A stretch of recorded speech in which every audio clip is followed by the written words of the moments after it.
And I'm just gonna start the slideshow, which is okay. Hold on, I gotta move screens. Gosh.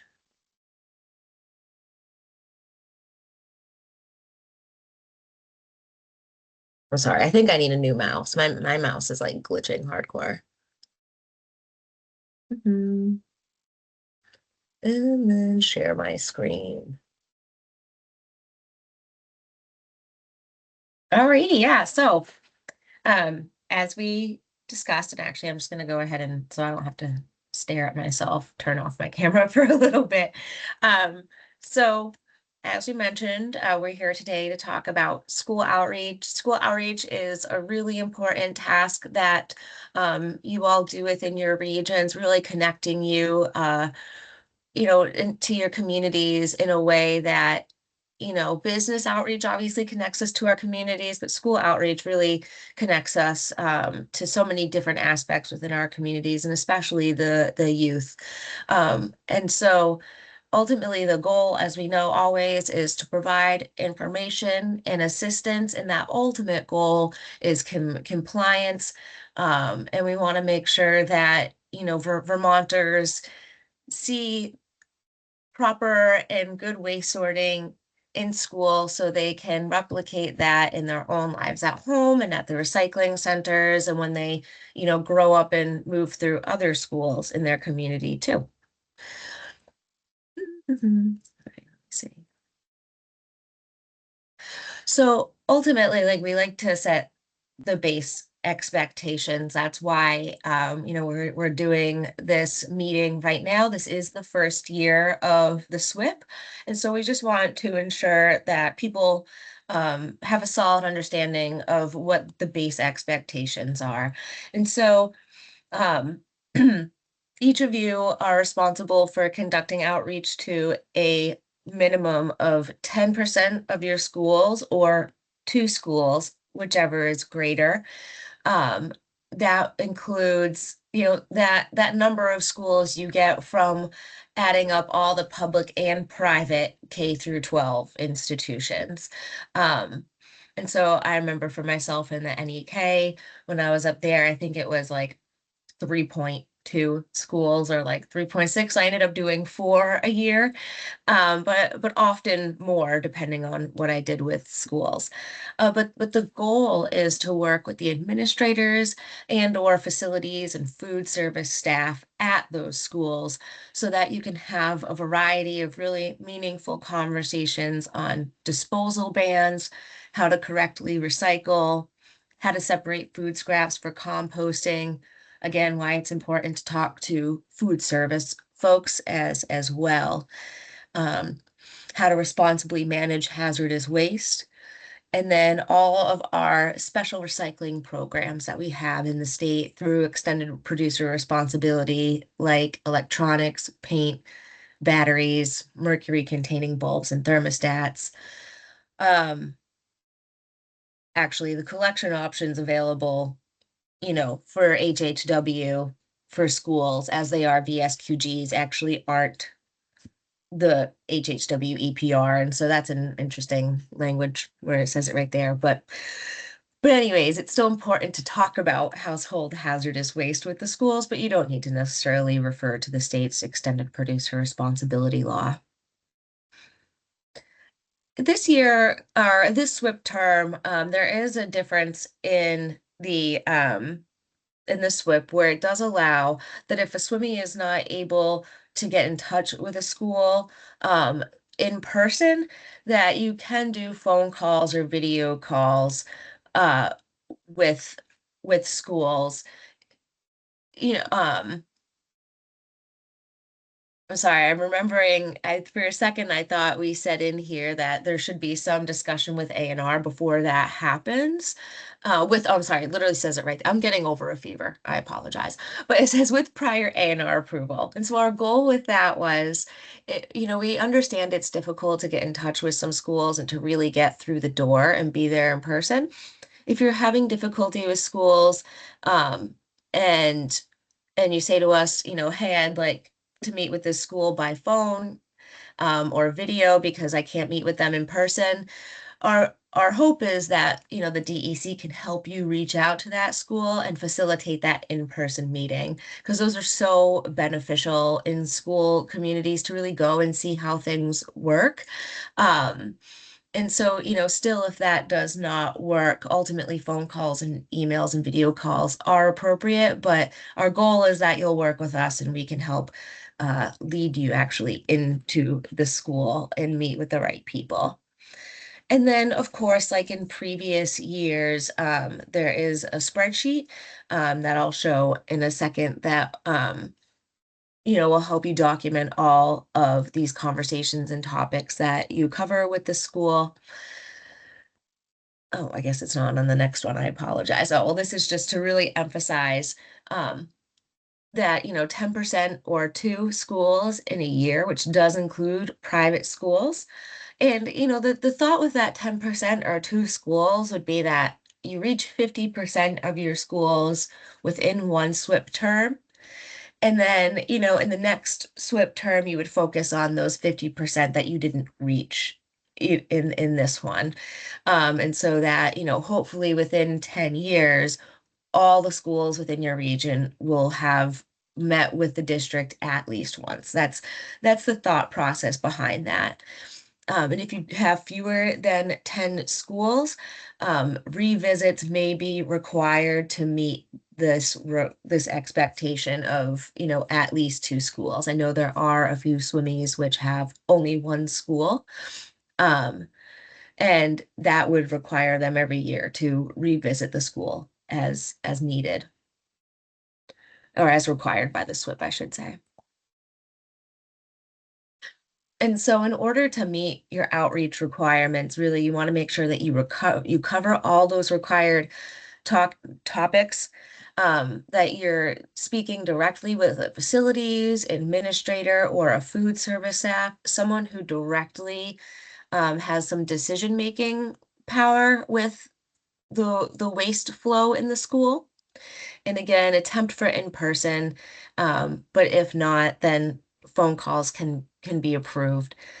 And of course, encourage, but we don't require. Things like lessons and after school programs with students are always really fun, and educational and informative. And for myself, I found those to be some of the most enlightening days of just getting to work with students and get our hands in some trash. Um, but we don't require that in the SWIP because we recognize that certain swimmies have, you know, different capacity than others.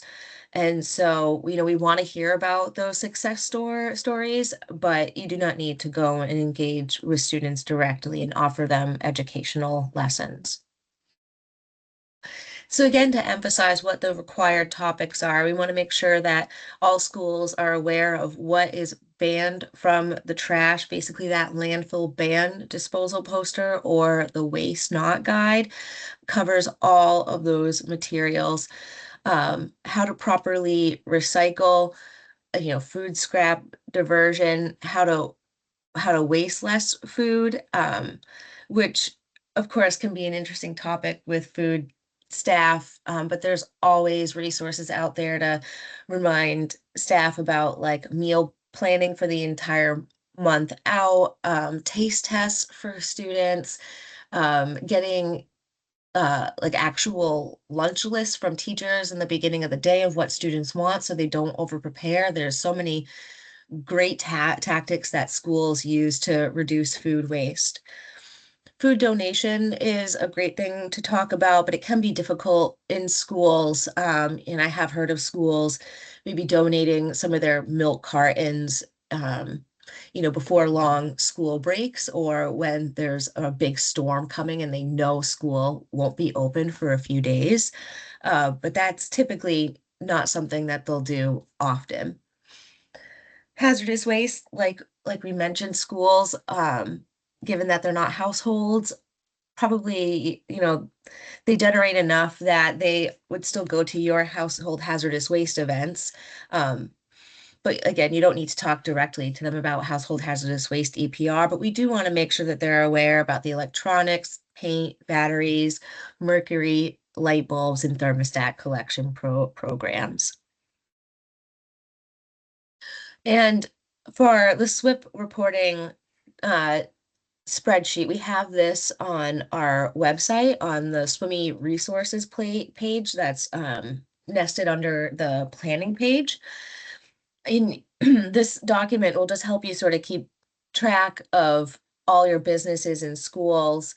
We would like to see, the name of the school, the date you contacted them, any outreach materials you provided them, and the status of their diversions, recycling and food scrap diversion programs. Are they recycling? Are they composting? Um, and whether any follow-up is needed. And again, that will help us sort of quickly review this spreadsheet and reach out and say, hey, I see this school, you said you needed to follow up with them. Is this something you want to work with the DEC on? Any way that we can support that? And so really just to emphasize what is expected for schools with food scraps and recycling. They ultimately need to have a system in place to separate food scraps and recycling from the trash. And staff should be trained to do this. Student engagement is wonderful too. But we know that that's like, as the school year goes on, that may be more and more difficult. Um, but we want to make sure that everyone in the building, especially the staff, is aware of the importance of it. And so, if you meet with a staff who is unaware of how to manage their food scraps or recycling, that's an important thing maybe to mention to the person that you're talking with. It might be a good way to try to get in and maybe do like a staff meeting at the school. But for food scraps, we really want to prioritize, as always, wasting less food, donating food when possible. Also, if possible, feeding animals like chickens. There are some schools that have chicken coops, um, specifically for the purpose, well, not for the purpose of feeding food scraps, but that's one of the great benefits of it. Sometimes it seems like it's for the purpose of chicken chores, which the students love chicken clubs. And composting, or not necessarily anaerobically digesting. I can't imagine any schools are doing that, but really ensuring that schools are composting.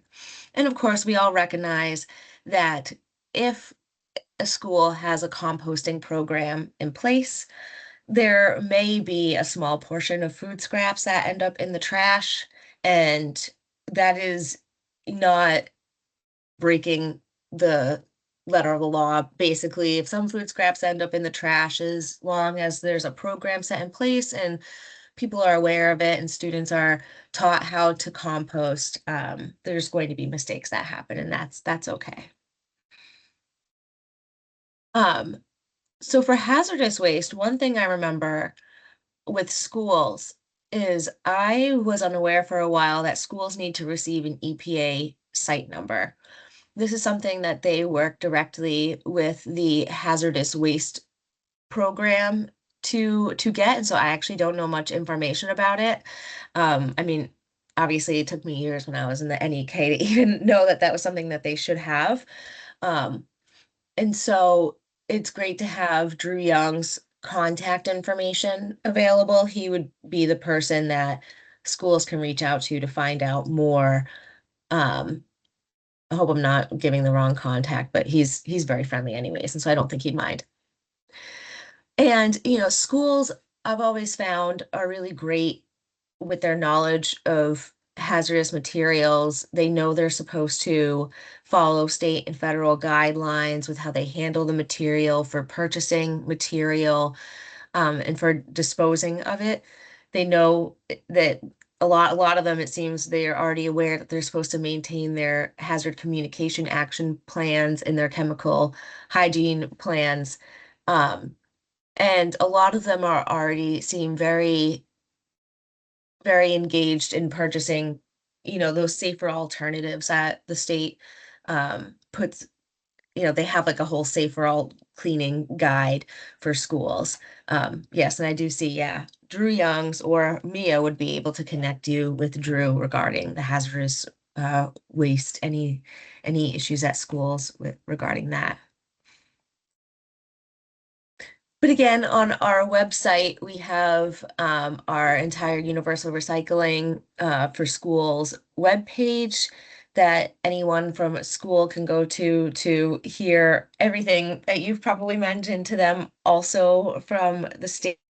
Just to again emphasize this is something they must be doing in accordance with the law.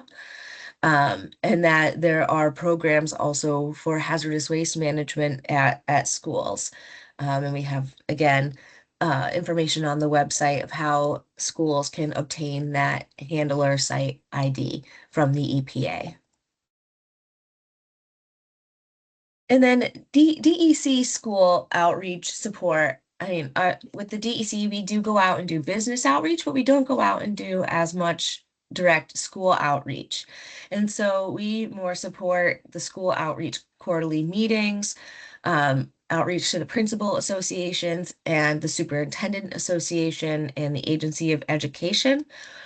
And we work with the agencies to create resources and update resources like the share table guidance that I believe Chris is working with the Department of Health and the Agency of Education on to update that.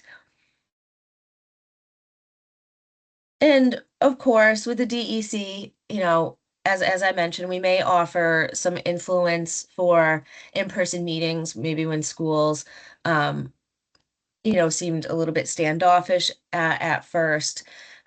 We can help with that direct outreach. We can, you know, help hopefully take anecdotal stories from other schools and help schools think about, well, how can we actually reduce the number of single-use plastics we use in our cafeteria.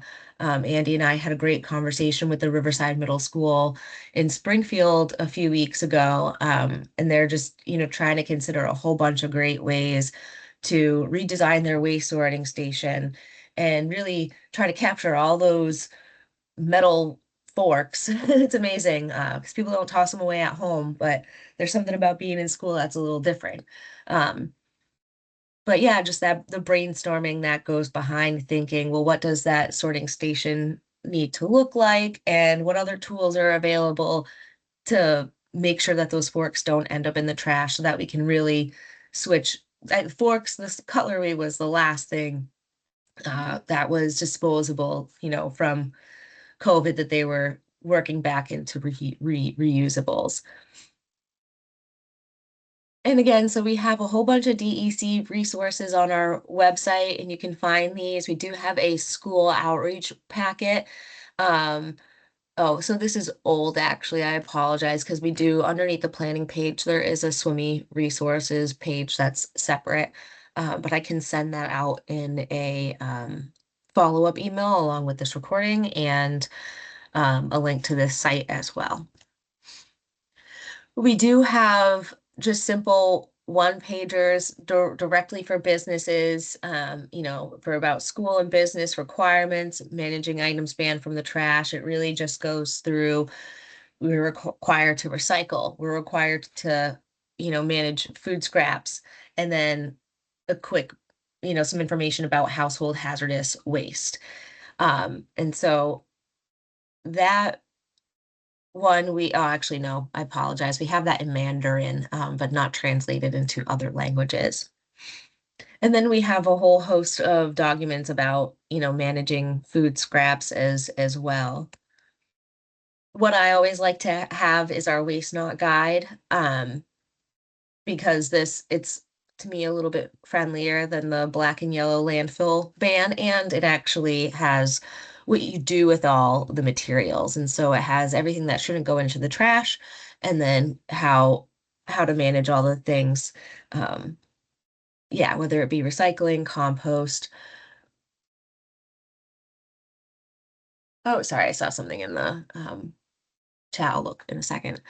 Um, and again, if they have any questions about how to manage any of this stuff at home, like this guide, I feel like just brings about a lot of good conversations, even if people aren't thinking about it for their work life or at school, then at home they might think, oh, I see this has tires on it and I need to figure out what to do with those tires, and it might prompt more conversation.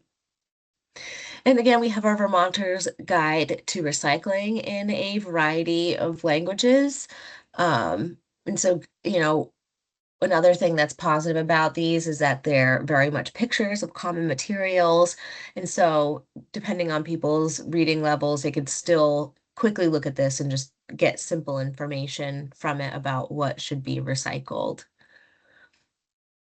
And again, we have food sharing guidance. I think more and more schools are doing share tables, which is great. I saw a share fridge at Springfield Riverside Middle School. And it was just great to see, it had a big sign on it that was like share, and it just said like who could eat what. I guess, like some things the teachers like to take, but they can't take milk, I guess.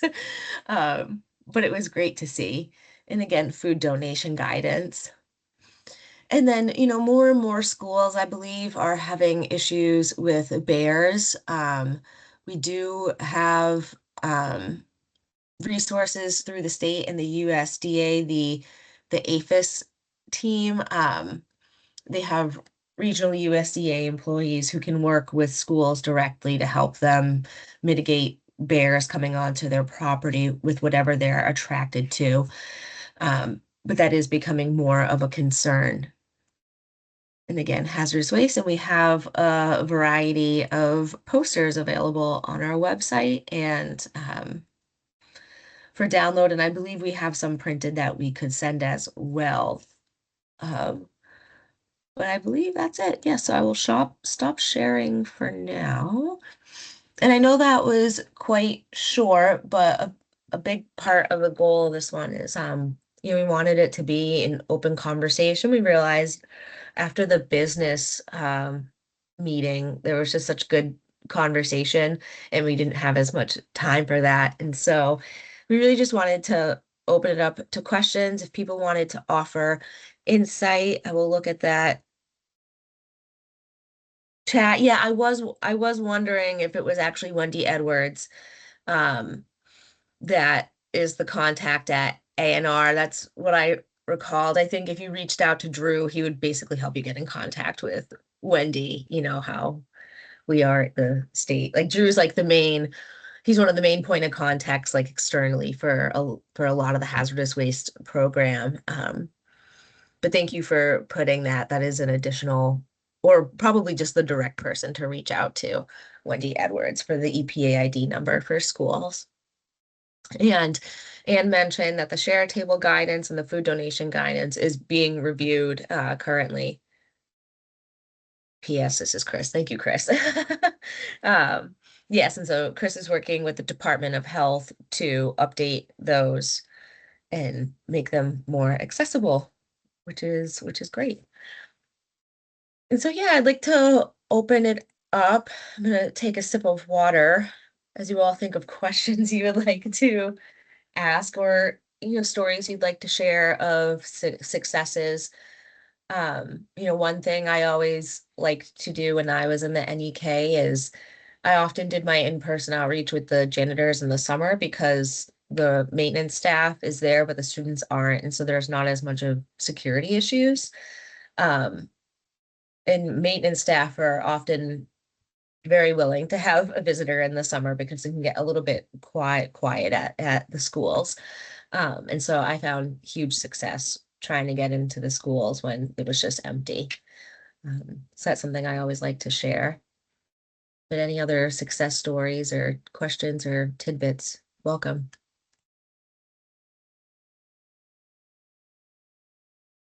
Hey, Yes, Shannon. Can you guys see me? Yes, we can. It's so weird. I can't see myself. I'm not sure how I pulled that off, but just a couple things I wanted to mention. Our new facility in Berlin, town of Berlin, our Eco Depot. If it's potentially relevant to you and the people you serve, we're a statewide facility, open year round to accept haz waste in addition to EPR. So I know you have in place, you know, events that take place annually, or you may have an actual uh, a site like ours. But I just wanted to put it out there so you know it's out there. We're not just for Central Vermont Solid Waste Management District. We're a statewide site, and if you were to refer someone to us, they do need to go in and make an appointment. And if they're like a business or a school or an organization, they do need to have their EPA ID number. Thank you. A That's a couple, great service to offer. yeah, just a couple other things I wanted to mention too, if it would be useful. I actually put together a little one pager on bears in schools, and sent it out. I can share that with if there's interest, I can share that with everybody, and you guys can, you know, make it your own, do what you want to do with it. And I also put together a handout on hazardous waste disposal for schools, and it kind of outlines um, who to contact for what. For instance, Sean Barth with Project WorkSafe, putting together HAZCOM programs and chemical hygiene plans. Financial support that's available from Visbit to help with managing and disposing chemicals that are on campus. Drew's in there. Our Eco Depot's in there. I realize I should add Wendy's contact information to this. But again, if it would be useful, I can share this in like a Word document. And then if it's of interest to you, you can do what, you know, make it your own. Yeah, you could send those to me and I could attach them to the follow-up email with this recording. Okay. Thank you. Yep. Anything else from you, John, or can we move on to No, Pam? no, thanks. Great, thanks. Thank you.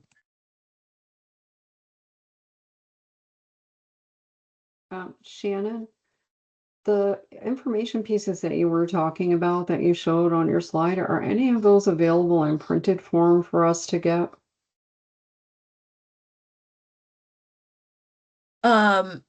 Like the Vermonters Guide Well, like, to, yeah, I know some of them are posters, but is anything available more on like a 8.5 by 11 something that we could give to them? We provide a lot of links to them, but sometimes it's nice to hand them something.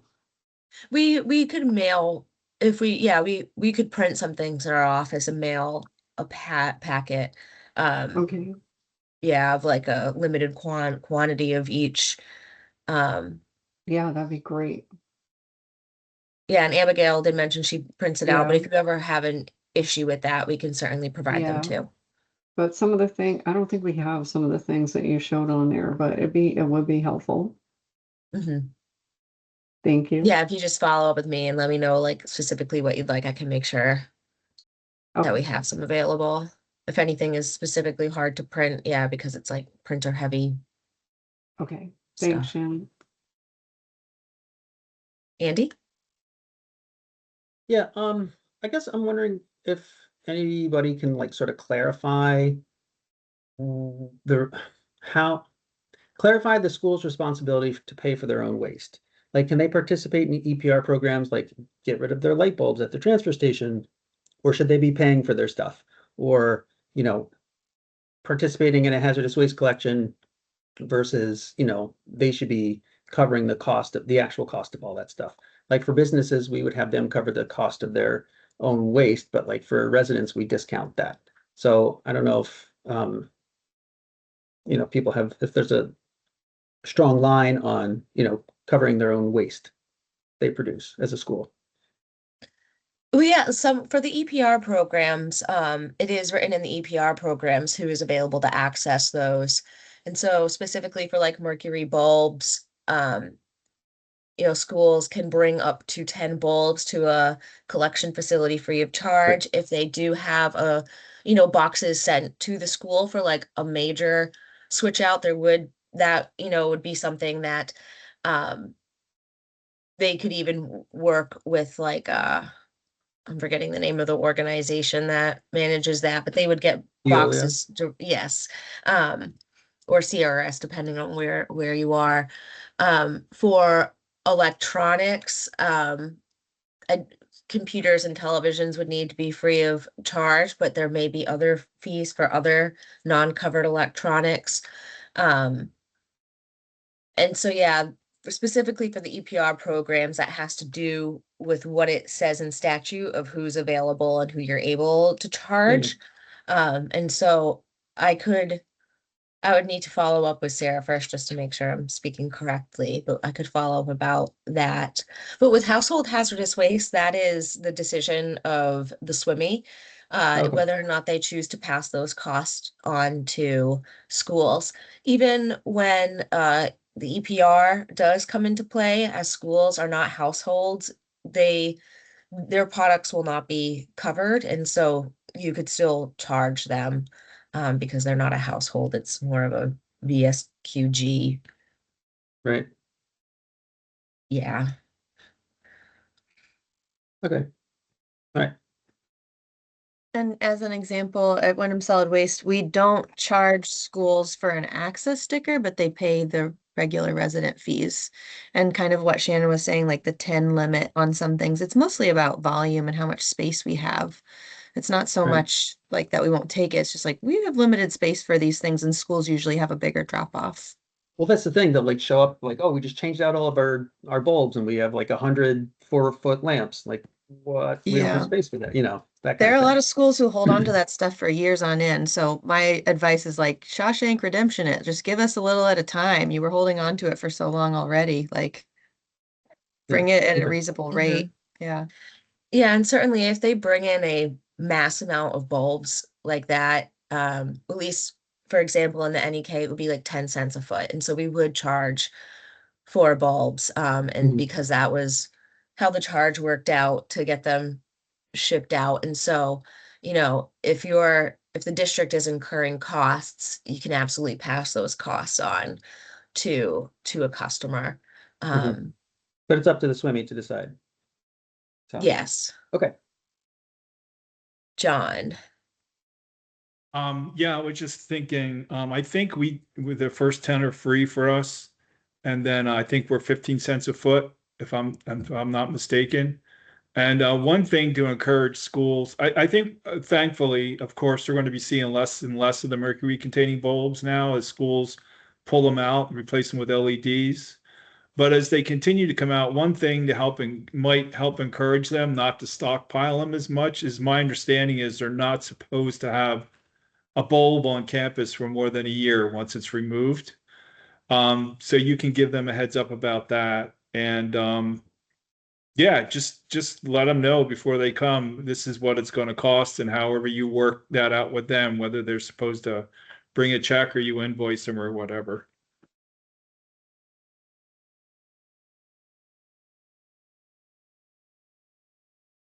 Thank you. Any other questions or conversation, Alex? I have 3 questions. Something we're going through down here is there's a lot of schools closing due to the new consolidation. I was just wondering if any of you guys have schools that won't be coming back online next year. That's one question. Pancake. Just one? Yeah. We lost 2 and then like a preschool as well. So there's a lot of consolidation. And it kind of ties into my next question. It's like a lot of these schools, like one I just visited, have 60 something students, and it's like they're already super low budget. They don't have a hauler for a lot of things. They're kind of self-hauling as they can, but they're not like really compliant. So I'm just curious, like before I would get DEC involved, like how do you guys handle schools with like extremely low budgets and like low staff power who feel like maybe they're already on the chopping block? I feel like I could speak to a similar situation. So a couple of years ago, we had a school that was voted by their district to shut down. Instead of shutting down, they became their own school district with just Wow. one school in it. They're an elementary school.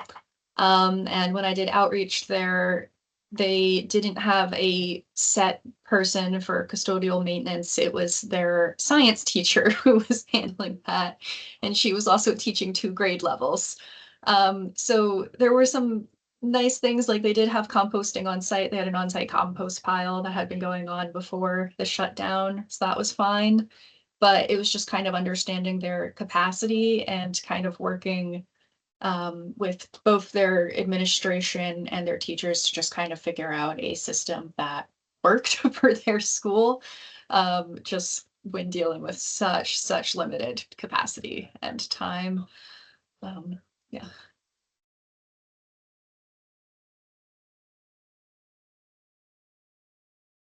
John, are you on this same thread?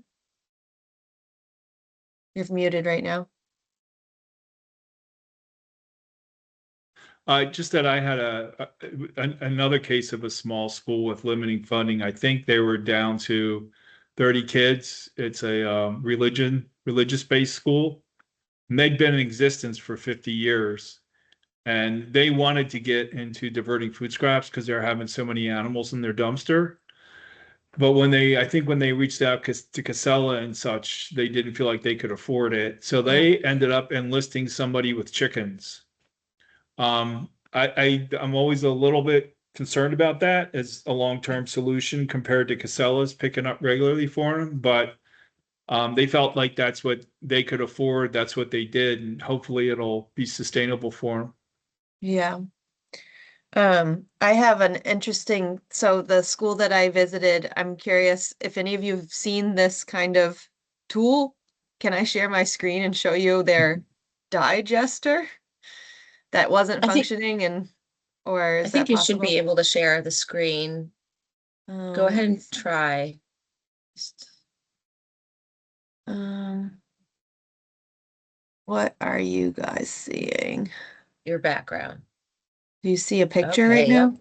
Oh, Have you cool. guys seen any of this before? It's essentially, my understanding is that it like goes deep down into the ground. Mhm, I would imagine that it's perforated down there so that little mhm. organisms can like pull, but it seemed to be like completely clogged. So this leads into my next question is, does anyone have Scrappy updates? I feel like this time last year, people were applying. They've announced that they're going to redo it again, but I haven't seen anything on it. And so like this school that does limited funds, I felt like the Scrappy money would help them figure out what that thing Mhm. is because it was installed long before any of the current staff are there. Get it back online and then begin to use it correctly because like the Scrappy money it's 1 year. You're not going to buy compostable bags with it or pay a hauler, you're going to do system setup so that it goes well in the future. That looks somewhat akin to a green cone, maybe. Right, exactly, I but think way so. bigger. Yeah. Yeah, it looks So it pretty was kind neat. of full of soup, so full of trash soup. Not plastic or anything, but like it wasn't functioning. They also brought stuff. They would give it to a pig farmer, but I think you all know how that goes. It's up and down when they can take it and they can't take meat and it's hard to separate. So yeah, I was Um, curious if anyone had Scrappy updates. I can and reach out to Kate too, but Yeah, so we do have the funding from the EPA, although it's not kind of in the state coffers yet. We're not able to spend it till October. And we're still kind of going through the new contracting process, but Long Creek does want to work with us again. So we kind of are still figuring out how the next phase will go, whether we do a similar application but the program will be relatively the same, I think. And so, it wouldn't be just like giving a grant to a school for a new composter. It would be the whole, program trying to get um a education component with students and they'd have to apply. So, but that said, there will be something coming, within this year. And so, Alex, I would encourage you to tell that school about it and have them apply. I kind of did. I just said I didn't have anything on it Okay. yet. And then I'm Okay. like, kind of like, this could be something to get, teachers involved, facilities involved, and get it back online. Yeah, Mm. it would be great if they applied. Mhm. I agree. And do you know how long they've had that digester in that location? Honestly, like I did a compost talk at like a community coffee. They do it weekly. And a woman from admin from that school approached me. She's like, "Yeah, we have this wacky thing. None of us know what it is." And then this like little white-haired lady came up. She's like, "I installed that." And she's like, "What? Who are you? Where'd you come from?" So I think the two of them are going to connect and discuss like how it should be used. But I think there's an issue with it, which is why I think a one-time s- throw some money at it, get it online, get teachers on board. And Yeah, digesters work as long as they can drain underneath them. And so it sounds like may need to be moved to some place that has some better drained soil. right, yeah, it Um, might be clay heavy. yeah, and certainly Abigail mentioned, a local composting group, or maybe there's a master composter in the area who's looking for an opportunity to help the school, and that they might be able to help set them up. But certainly digesters can work really well. It's sort of like the drainage is the limiting factor. Once it Right, clogs up, you're not going to get that oxygen that really, it's a digester. Things are literally like sort of putrefying and just sort of digesting into the ground where everything eats it.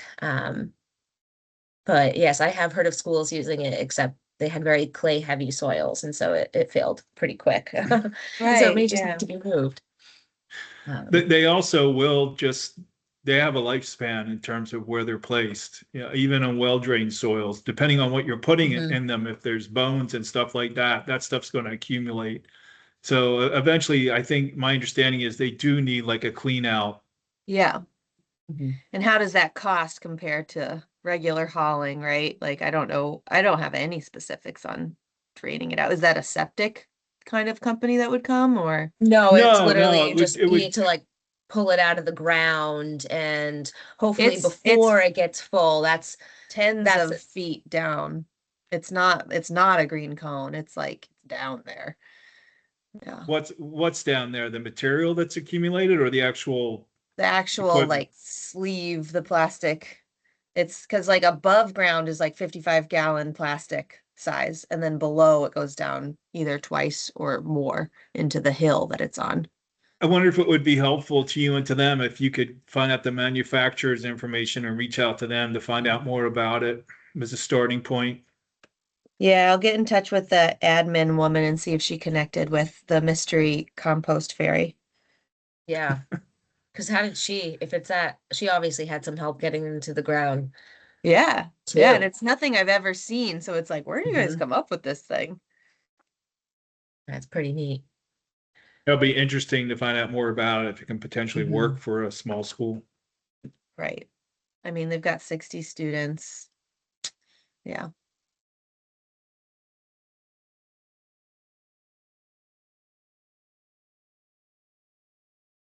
Any other mystery things school have that anyone wants to share about? That is a cool one, actually. I'll be interested to Yeah, hear it's what new. you learn about that one. You guys were talking about schools before going away. I don't have any on the chopping block per se due to the not necessarily due directly to the consolidation, but I just know some of the smaller schools that I work with out there. I think they're just kind of hanging on, just barely. I Mm. think there were a couple elementary schools in the area that were going to close. I think the school board actually wanted to close them, but the residents voted to keep them open. Um, so they bought themselves another year possibly, but I think that's going to be it from what the feedback I'm getting. And then those kids from those two schools are going to be bused to a larger elementary school on the same SU.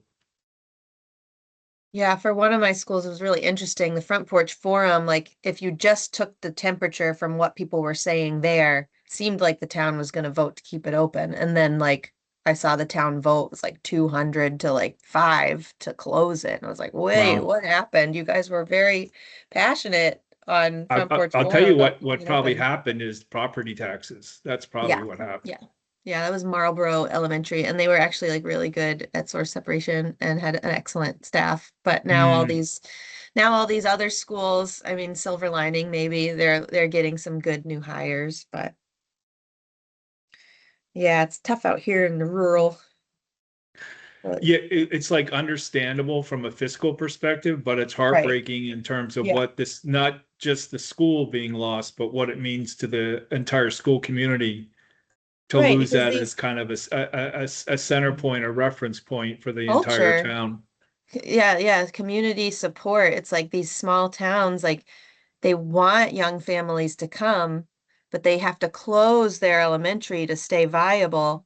Therefore, in the future, young families don't want to come. So it's like this negative or positive feedback loop. However, I can Mm. never remember that which way it goes, but it just seems like, yeah, it's not going to support the kind of growth they want in the future. So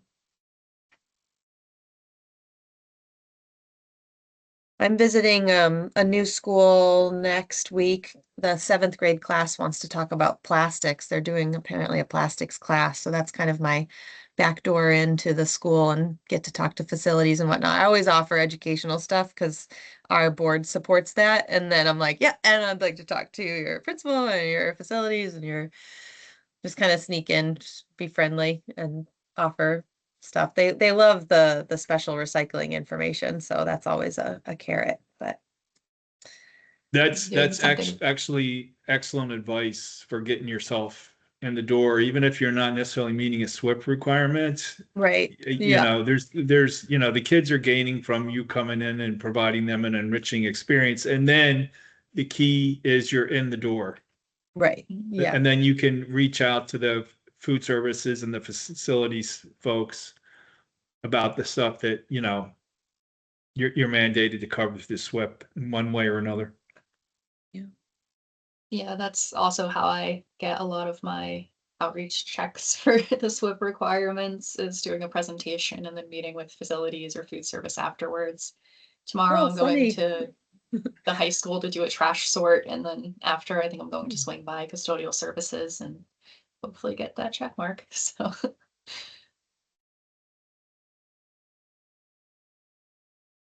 Yes, Yeah. pancake. I think it was from you, Emily, but I got helped from one of our partner districts here that they had kind of like a boilerplate letterhead letter to send to schools as well as like a really snazzy looking menu. yeah, that And was me. yeah, it inspired me to make my own pancakey version of it, but it's really nice just to have something that's like fun and also professional to like get them talking to you. It seemed really helpful on my end, at least. I think it's a good idea. Happy to hear that. Yeah, sending like out like a little menu of like the courses that we offer, like the workshops we can give. We do get a lot of responses from schools for it, so definitely worthwhile. Yeah, and then you had staff training at the very bottom, so like if they read through it, it leads them right into the SWIP requirements too. I just want to shout out Rhonda, who's off today. That's why she's not here. But she has a lot of programs and a lot of things. You all know this. But now that I'm managing outreach and working with Rhonda, if anyone has any like thoughts or ideas or wants to like spin things off us or ask what we're doing, feel free to reach out. We're always happy to help. And a cool thing that Rhonda just did well, she has, I think she just did one and now she's doing another one, but she did tours with, I think, over 40 students at all of our facilities to show them what happens with all the trash, what happens with the compost and all of that. And that was like she does a lot of tours, but it was a pouring rain day and the whole staff was just like buzzing over how amazing this day was. So, yeah, it's always a fun thing to do is tours if you have facilities.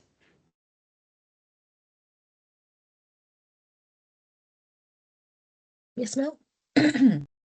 Um, Sorry, I feel like I can't. These are like noise canceling. Our AC was on and it's crazy, so I'm having a hard time gauging how loud I'm actually talking.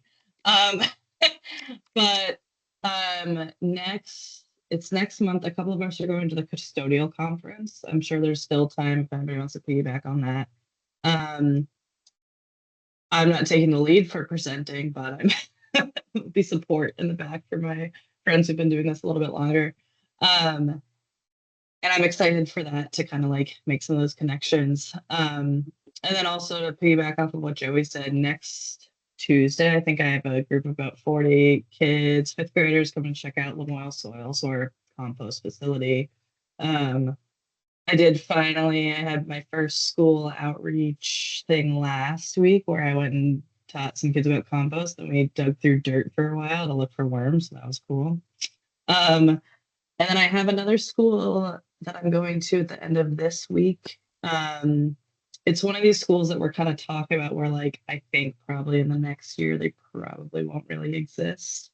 And I guess just kind of some feedback on, I guess, priorities with them. And not saying they're not worth spending time with and stuff, but I mean, it sounds like in other districts too, we have, okay, hey, these schools that are very established that are probably gonna be around a long time, and there's other little schools. This is a school in Worcester, and if anybody's driven through Worcester, Vermont, you might have not known it. It's just kind of a transfer place, you go through to get to usually a different location. But yeah, I guess just a little bit of feedback of, hey, priority of schools like that. Like I think they just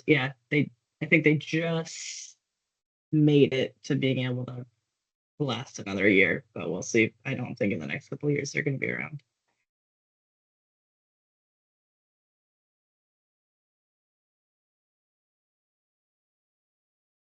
Yes, John? Mel, my advice would be to go. Because who knows, by some magician's trick, maybe they'll manage to stay open. And, the kids are only going to benefit from you coming in and doing a program with them. Even if that school doesn't exist in the future, whatever they get from you, they're going to take with them to wherever else they end up going to school. That's my take on it. I would go. Totally. Yeah. Take advantage of the opportunity, give them the opportunity to take advantage of what they can get from you. Yeah, and I'll just add on, in the event that the school does unfortunately close, then they'll know who they can reach out to when they have a large facility that needs to be emptied. Which, yeah, isn't what we want to happen with these small schools, but that is a reality. That they might be like, wow, we have so much paper, and it doesn't make sense to just put it in bins and have our hauler take it, and then they realize they can, bring it to Stowe potentially, and yeah, that very well may happen to some of these schools where they'll need assistance with like hardcover books and paperback books and all the electronics that they forgot that they had hidden in from like the 90s. I don't know. Yeah, and so I would say, not only for just the community being present in that community, which are often very small rural communities, just that they might have some real disposal needs on the horizon. So yeah, we have about 1 minute left. Joey just popped off. And so I don't know if anyone has any last minute questions. Obviously we're all here at the DEC and you all have each other. We have that school outreach listserv that you can all email. And I don't believe we have another meeting on the horizon, but now that we've had this, I can send out a poll for the next one, but I should check up on that. I'm having a brain fart. Yeah, if no one has any last minute comments or questions, thank you all for, yeah. Oh, I just wanted to add, if you know that there are some schools, or even if you think that there are some schools that are probably going to close within the next year or two, if you could let us know, that would be great, because we have not dealt with this type of issue before, and it would be good for us to start thinking about it. Like, where are all the chairs and desks and all the materials going to go? So we can try to come up with a plan. Mhm. Yeah, that's a great point. Yeah, that'd be great if we had that knowledge, so we can think of some of those harder to manage materials, the bulky stuff that we do not want just going to scrap metal recycling or in the landfill. Well, thank you everyone for your time, and I'll be in touch with the recording of this in the future and reminders of other meetings we have coming up, including a trip to the landfill like the second week of July, I think the 8th or 9th. I'm forgetting which one. It's a Thursday, but I hope everyone has a great day and be in touch if you need anything from us. Thank you. Thanks, Bye. Shannon.